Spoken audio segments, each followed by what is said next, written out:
is a little insulated from AI because luckily or unluckily we haven't gotten too much into the very high-tech end of it. Banks need to be vigilant.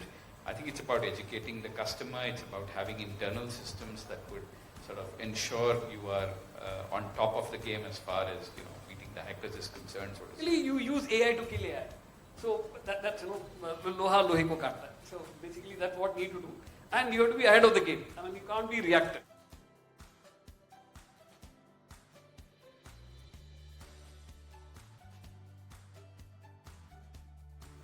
Voice is getting cloned.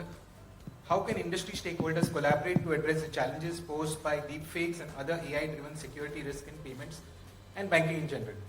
One of the things which I was discussing with Ishwaran just now was, the service provider like Airtel or saying where the bridge between so they play an important role in, so now AI, so basically you use AI to kill AI. So that's, loha lohe ko katta. So basically that's what you need to do. And you have to be ahead of the game. I mean, you can't be reactive. If you are a police and you're chasing a thief, you have to think like a criminal, not like a police. So that's the only way to counter it. And it's an ongoing process. Not that you fix it today, tomorrow you can rest and say, okay, I solved it, nothing will happen. And education of the end customer is an ongoing basis, And it's not just giving him a checkbook or an introductory passbook and all that stuff. It's literally educating them. Because, smartphone is pervasive. I mean, everybody's on the smartphone all the time. And at the weakest moment, you're getting up and say somebody says, hi, good morning, you accidentally press yes, and then you answer a phone also. And these guys are getting very creative, very, very creative.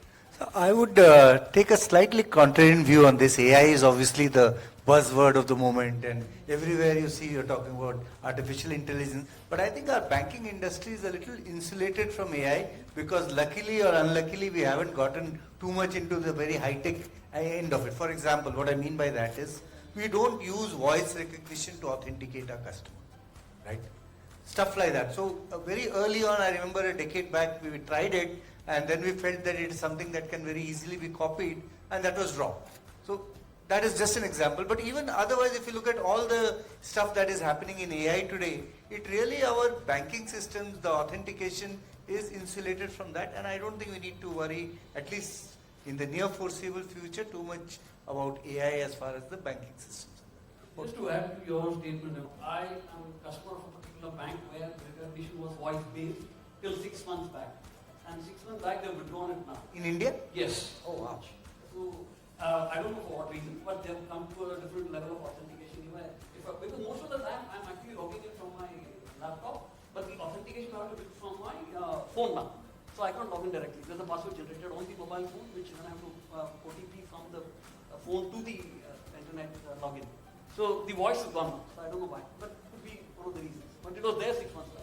So AI right now, that maybe this was one exceptionally forward-looking bank which has now had to come back because of what's happening. But I would say that what AI today is doing is enabling social engineering, the softer aspects of being able to convince people to part with their information. But not directly. You can't call a call center agent and try and do a social engineering there because they are very set of rules, right? You need to tell me the last 5 transactions, you need to have your mobile, it's whatever. So I think we are secure for now. We have done a good job. In my experience, we've seen cloning play a big role as far as trying to perpetrate fraud. And I think one of the biggest risks that we see as the entire banking industry is trying to embrace AI. Right? I think every digital bank, your one's also trying to be it, is embracing AI significantly. But having said that, I think voice cloning itself is targeting the end customer, and the frauds that happen is a consequence of the life stage today's digital world is in.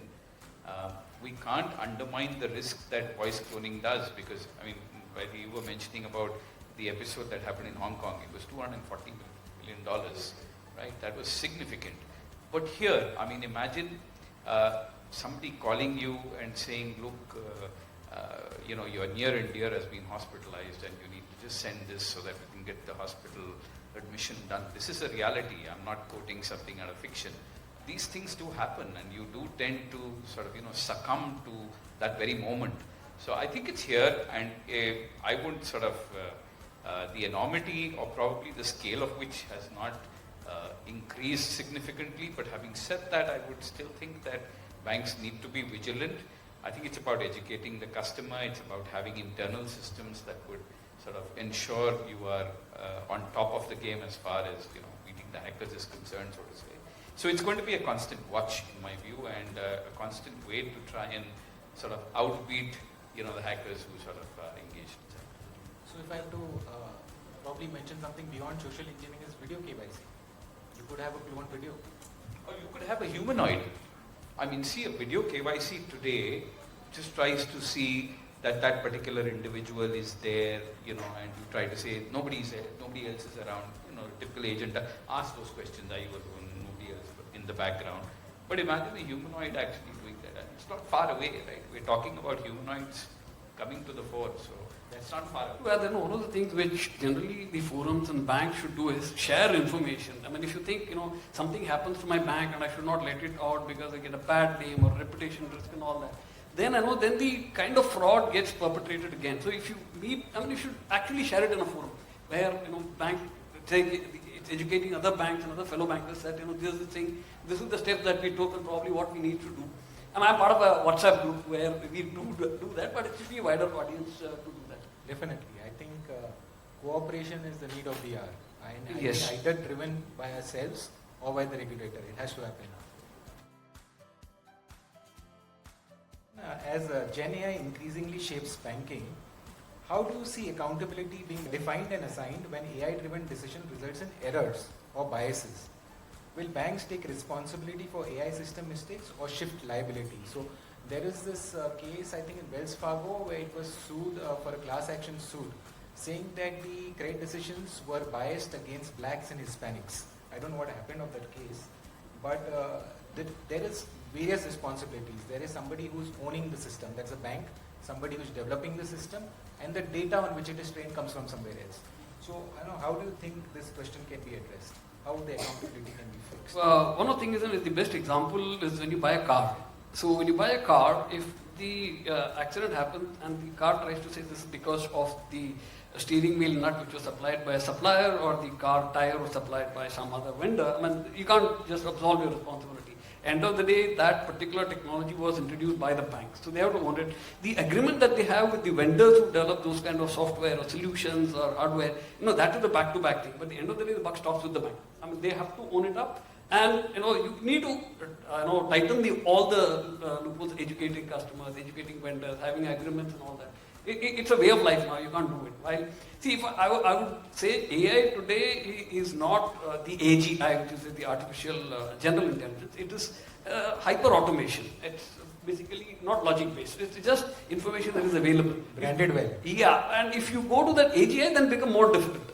But you can't wash your hands of saying that I have a vendor who can do it. I think in our experience, and we've seen this, I think regulations and the regulator will play a very critical role as far as liability is concerned. While banks may try to shift the liability, right? But at the end of the day, I think across the world, all the regulations are streamlined towards making sure that the deliverer of the banking service, which is the bank in itself, is accountable and liable for the service that it provides. So I think it would be foolhardy to think that it would continue and you can just shift the liability to a partner who may have delivered a system. So I think it will have to be how the regulations are framed and how forward-thinking it can be, how a governance structure is set in terms of trying to see how within the realms of regulation, is it possible to even have a co-opted model for sharing liability? Like some of these use cases that you have today, and lots of banks are toying with this, including us, is to see where customer service, right? When you look at voice bots, you look at things like that to deploy all of that. Is there a way where the partner can also be equally liable? I'm not so sure that time has come yet because the provider of the service is still the bank.